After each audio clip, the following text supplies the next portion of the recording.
test today, so I'm just going to show you how we do it using our lovely pack tester here. So we'll do our fridge freezer first.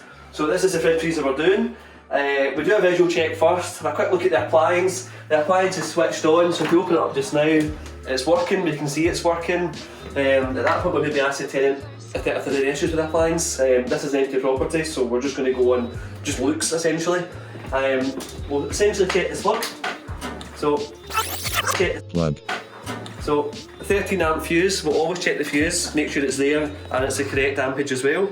Next we'll then check the condition of the wire. So this is another visual check we do. We're looking for any cuts or rips. If there is, it's an automatic fail of the appliance. Sometimes it's hard to see them, so I tend to actually run my fingers across it as well, just in case I feel anything, which in this case I don't. So then it's actually to do the test. So there's two types of tests, there's a class 1 and a class 2. A class 1, essentially, if the property's got an earth in it, is what a class 1, and a class 2 wouldn't be, so that might be a lamp, something, or a hoover, something along those lines. So we'll then pull it out,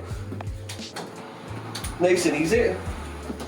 And this also lets us see the rest of the wire as well, so I'll just continue along and check the rest of the wire, which is absolutely fine. It's now plugged in. This does have an earth, so we are doing the earth continuity, the insulation and the leakage checks. So it's a class 1, or in this case we press the button A. So we now find a bit of earthen metal that we can use. So we'll just use this bit here.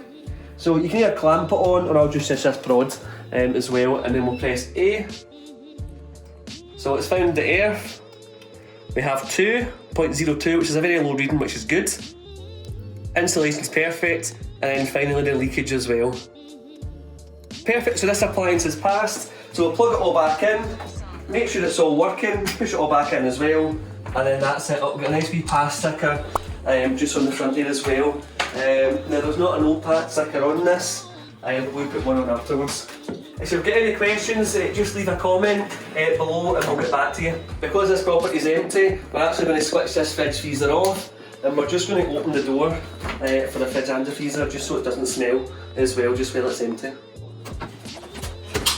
Okay, that is us now finished with the pack test. Again, a very good reading, so the washing machine and the fridge freezer is passed with flying colours.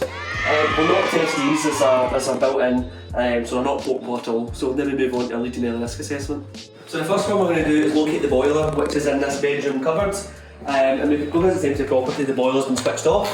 So we'll switch it on, have a quick look at the pressure. It's at 1.5, which is fine. And the boiler's starting to turn on now as well. So we'll now start by taking the temperatures in the property. So we'll start with the bathroom. So we're doing the hot and cold temperature. We'll turn on the hot water first, and we're running this for 60 seconds, and then we'll take a reading. So essentially we're trying to get above 50 degrees, and we'll get 52.5, which is absolutely fine. So now we move on to the cold water. So same scenario, we'll turn it on and we'll leave it for about 60 seconds, so I'll see you then. And we have 14.4, so again, absolutely fine. So we do the same in the kitchen as well now. That's been 60 seconds, there's a lot of steam coming out this hot water, it looks way above 50. Yep, we're at 51.9, and then we'll do the cold water as well. 11.3, perfect as well. Another thing we check is for dead legs. So maybe a bit of pipe work that's not going anywhere, where water can stagnate and obviously bacteria can grow. In here, everything's all perfectly connected and going everywhere, so there's no risk here as well. So it's a low risk here as well. It's a combi boiler in this property, there's no water tank. If there's a water tank, there might be a risk at the fact that there's nobody living here and there's water in a tank building and stagnating for a long time, but there's none of that here, so this property is low, so it's perfectly fine. Another thing we check is just the condition of the shower head. When you're in the shower, if the shower head's dirty and there's been bacteria growing on it, there's a chance you could breathe in the water droplets and catch whether it's Legionellas or some other sort of disease as well, so it's worth checking that it's actually clean as well, and if not, we'll usually replace the shower head as well. This shower head is satisfactory. We would recommend that you regularly descale, clean and disinfect your shower head as well.